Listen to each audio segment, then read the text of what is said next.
Welcome to the Salmon Runs YouTube. Enjoy the video. In this video, I will explain how to open a Velux window. First, find the control bar, typically located at the top of your window sash. For most center pivot models, simply pull this bar downwards to release the window and open it. If you only need a little fresh air, pull the control bar down just one click. This engages the ventilation flap, allowing air circulation without fully opening the window. It's a simple, intuitive process for daily use. Velux windows offer both manual and automated opening options for your convenience. Manual windows are straightforward. You simply use the integrated control bar or a bottom handle to open and close them by hand. For those out of reach, electric or solar-powered models provide effortless operation with a remote control or a wall-mounted switch.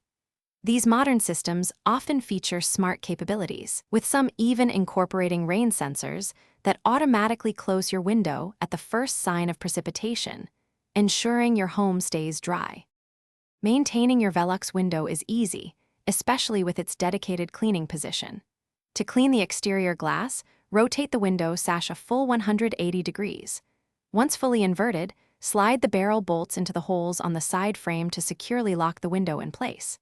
This clever design frees both your hands, allowing you to safely clean both sides of the glass from inside your room.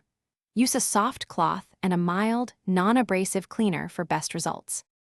Encountering an issue with your Velux window can be frustrating, but many problems have simple solutions.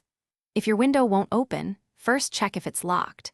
Some models have a red switch or a specific handle position for locking. For electric or solar-powered windows, verify the power supply or try resetting your remote control.